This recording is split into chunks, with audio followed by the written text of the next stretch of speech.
Ribuan kendaraan roda 2 dan roda 4 melintas akses jalan lintas tengah Sumatera yang hancur dan berlobang yang tersebar di Desa Sugiwaras dan Desa Brugge, Kecamatan Babatoman, Kabupaten Musi Banyuasin, Sumatera Selatan.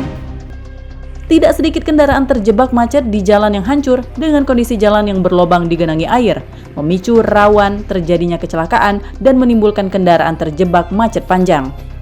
Gubernur Sumatera Selatan Herman Deru didampingi Bupati Musi Banyuasin Muhammad Toha turun langsung ke titik jalan yang hancur, tepatnya di Desa Sugiwaras dan Desa Brugge, Kecamatan Babatoman, Kabupaten Musi Banyuasin, Sumatera Selatan. Herman Deru menyatakan pemerintah pusat melalui Kementerian Pekerjaan Umum telah menganggarkan untuk perbaikan jalan nasional penghubung kabupaten lain berkisar 170 miliar rupiah serta pemeliharaan selama 3 tahun. Peninjauan Gubernur Sumsel Herman Deru pada akhir bulan Desember 2025 dan menegaskan perbaikan jalan nasional ini setelah penerbitan surat perintah kerja, pekerjaan bisa segera dimulai perbaikan pada awal tahun 2026. Jalan panjang 115 km. Ini per bulan berapa Pak? 20 ya Pak? Minggu berapa ya?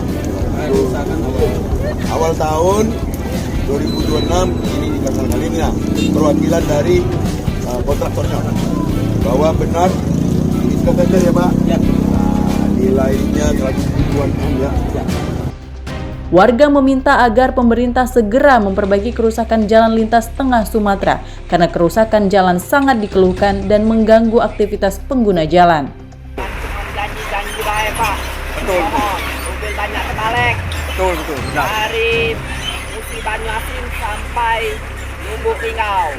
Awas. Susah tiap hari, tiap lewek jalannya. Koordinator Gerakan Rakyat dan Mahasiswa MUBA akan melakukan aksi demo di tengah jalan lintas tengah Sumatera, mendesak pemerintah segera melakukan pembangunan jalan nasional ini dan tidak perbaikan dengan tambal sulam.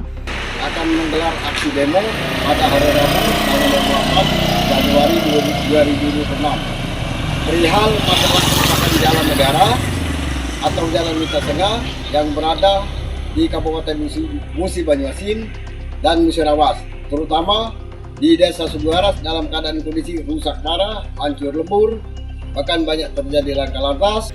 Sementara pihak kecamatan, TNI, Polri dibantu masyarakat sekitar menutupi lubang di bagian badan jalan dengan ditimbun batu pecah supaya bisa dilintasi kendaraan. Dari Musi Banyuasin, Sumatera Selatan, Edi Lestari, iNews melaporkan.